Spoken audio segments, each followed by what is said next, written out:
Send it over to you. We are recording. All right. So We Trade HQ fam, we're here. We're going to switch up Watch List Wednesday a little bit. Brad, just throw out 3 stocks you're watching. You're on the spot. Right now, it's Williams-Sonoma. I think they're going to crush earnings today. But Rocket Mortgage, Apple, and you know what? I'm going to go to my Webull positions, and I'm going to Peloton. Peloton. I really like Peloton too. Okay, so now that we got that out of the way, we can say don't feel like we just gypped you. Yeah, exactly. But really, this is about the 7 reasons why we love Tesla. And so we're coming up on the stock split, and that's awesome. But there's so much more to be excited about for Tesla in the long run. And you say this all the time in your mentorship about this is one that you buy, don't trade. Yeah. So, let's talk about those reasons.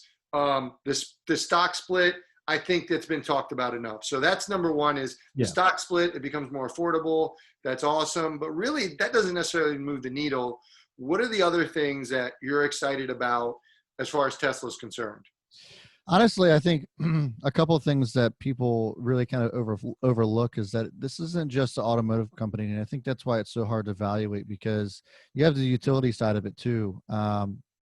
Specifically with solar, they've constructed their own solar panels. They have batteries that store the energy from those solar panels. And, obviously with the takeover of Solar City, they had a lot of making up to do with all the debt that they had to absorb from Solar City, but they're really starting to make strides in that. And I think that's one big part of it. And the other part that is kind of directed towards vehicles, but isn't, it's not directed towards the sale of vehicles. And I think their AI is something that's really just about 5 to 7 years ahead of everybody else. And I think that they end up crushing Uber and Lyft with the capabilities of the robo-taxis that they're going to have. I mean, it's going to take a little bit for it to get through legislation and all that good stuff, but I think it does happen eventually. And it's just going to absolutely crush the competition. It's going to be crazy. I mean, imagine buying a vehicle and then having it pay for itself because you use it as a robo-taxi in a year's time. Yeah, that's a good point. So we have the stock split, we have the energy, we have the AI. The hype's going to really start right after the stock split. I think the hype train is going to start on the battery day, which is already starting. Yeah. But I feel like battery day is going to be huge, right? I would think so. There's rumors that there's going to be a 1,000,000-mile battery and that it's going to be 1,000,000 miles before you would have to replace it, which I think, if I had to guess, it would probably be more than 1,000,000. I think that's what's going to be the big surprise, because right now there's already claims that the existing batteries last about 500,000 or more. So if it's a 1,000,000-mile battery, it's kind of like, well, that's great, but what else is there? And I think that it's going to be a huge advantage to Tesla. And I am going to be curious to see how this affects the other EV companies out there too, because if that's going to be one of their biggest things that they have, it's going to crush any and all hopes and dreams that any of the other EV companies have, because if they don't have that kind of tech, where are they going to go? And I mean, that's the thing that sucks about people that are buying something like Neo or Workhorse or Tortoise. It's like, Tesla's already got it, guys. Like, stop looking for I thought this was perfect. You've said this before. Stop looking for the next Tesla and just buy Tesla. Why even bother? Yeah, absolutely. So then that's the 4th. The 5th, I would say, the talk about the S&P 500. So what are your sentiments behind that? Is that for real? You think it's going to happen? And does that matter for the stock? I think it's going to happen. I think it's just a matter of time at this point.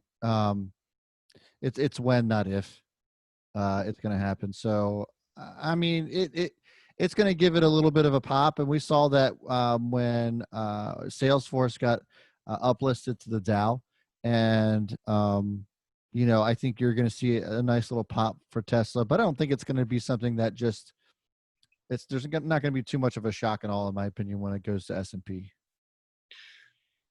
The 6th one I'll throw out is interesting. So their new plants, and specifically, I would say their efficiencies, because they ramp up so quickly and they're so nimble as a company. It's unbelievable how fast. I mean, that Shanghai factory went up in record time. And so we talked about this before. They're not just satisfied with being better than everybody else. Like they're trying to build on their lead. And it's not like they're just throwing something together. They're building like these beautiful facilities, and the one in Austin, they're trying to make this like a community. Yeah. I mean, that's the one in Berlin too. Yeah. It's pretty similar to that. It's interesting, right? I mean, I think that Tesla doesn't worry about competing against anybody else other than themselves. They just continue to try to outdo themselves. And it's such a concept, right? It's an easy concept to like really have in your mind. It's different to actually carry that out. And it seems as if Tesla is the first real company that I think that does this. There's this saying in racing. When I used to work on cars, used to work on race cars and stuff like that. There was always this saying that was the dog shit rule, and that if somebody put dog shit on the front of their car, and they were winning races, everybody else would then put dog shit on their car so that they could try to somehow compete. And Tesla just doesn't do that. They just try to outdo themselves. You see GM, Ford, they come out with some sort of feature. The next model, Ford now has the feature, or GM now has the feature, or Volkswagen, or what have you. It's like somebody comes up with something cool and then everybody else tries to copy you, whereas like Tesla's always coming out with something cool, and everybody's just trying to play catch up at this point. Yeah, and that segues perfectly to my number 7. You don't even know this. Number 7 reason why we are absolutely in love with Tesla, and why you should too, and that's SpaceX. And I'm going to tell you why. Okay.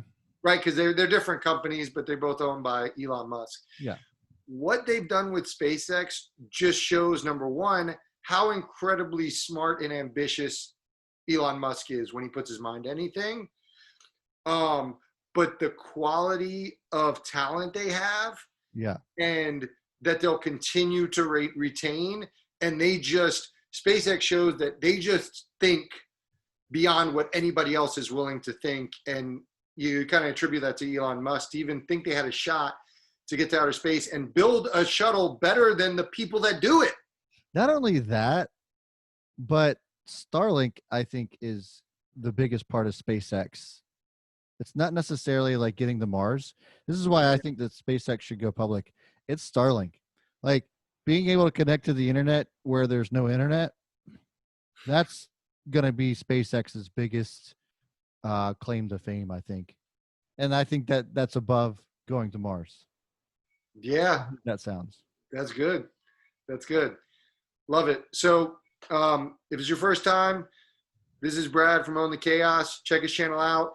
He goes live every Sunday at 8:30 on Own the Chaos. And then he actually, for his members, he has a daily watch list that he gives out for his membership. So check him out, and we'll see you guys next time. Thanks, Brad.